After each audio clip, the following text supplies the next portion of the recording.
କାଳିଆରେ ଆଉ କେତେ ଦୁଃଖ ଦେବୁ ମୋତେ? ତୋର ଏ ଦୁଃଖ ଅସହ୍ୟ ହେଲାଣି।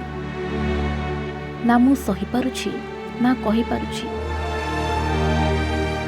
ତୋତେ ତ ସବୁ କଥା ଜଣା, ତଥାପି ତୁ ଜାଣିପାରୁନୁ କେମିତି?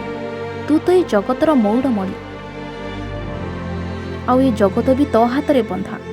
ତୁ ଜାଣିପାରୁନୁ କେମିତି?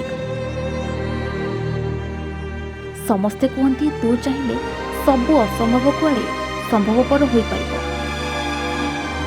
ତୁ ସମସ୍ତଙ୍କ ପାଇଁ ସବୁ କିଛି କରୁଛୁ, ମୋ ବେଳକୁ କାହିଁ ହାତ ଖାଲି କରିଦେଉଛୁ? ତୋ ପାଖରେ କିଛି ଭୁଲ କରିଛି କି ମୁଁ, ଯେଉଁଥିପାଇଁ ତୁ ମୋତେ ଏତେ କଷ୍ଟ ଦେଉଛୁ? ସତ କହୁଛି କାଳିଆ, ତୁ ଆଉ ମୋତେ ଏମିତି କଷ୍ଟ ଦେନି। ତୋର ଆଉ ଏ କଷ୍ଟ ମୁଁ ସହିପାରୁନାହିଁ।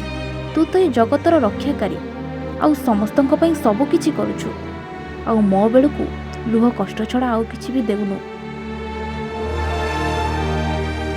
ସମସ୍ତେ କୁହନ୍ତି ଗୋଟିଏ ନାରୀ ପୁଅ ପାଇଁ ହେଉ କିମ୍ବା ସ୍ୱାମୀ ପାଇଁ ହେଉ, ନିଜ କୋଳ ଆଉ ଶଙ୍ଖା ସିନ୍ଦୁରକୁ ବଞ୍ଚାଇବା ପାଇଁ ତୋ ପାଖକୁ ଧାଇଁ ଆସିଥାଏ।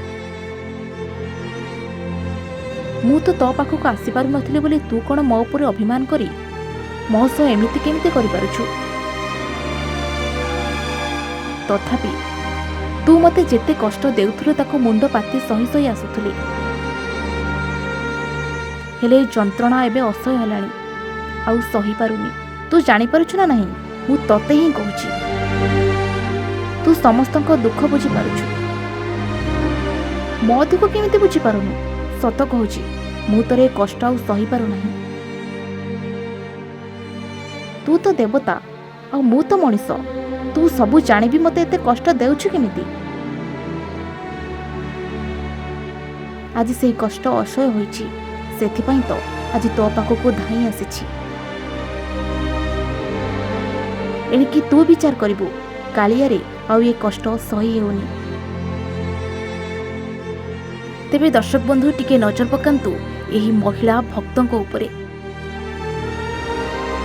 କେମିତି ପ୍ରବଳ ବର୍ଷା ହେଉଛି, ତଥାପି ମହିଳା ଭକ୍ତ ଜଣଙ୍କ ସିଂହଦ୍ୱାର ସମ୍ମୁଖରେ କାନ୍ଦି କାନ୍ଦି ଗୁହାରି କରୁଛନ୍ତି।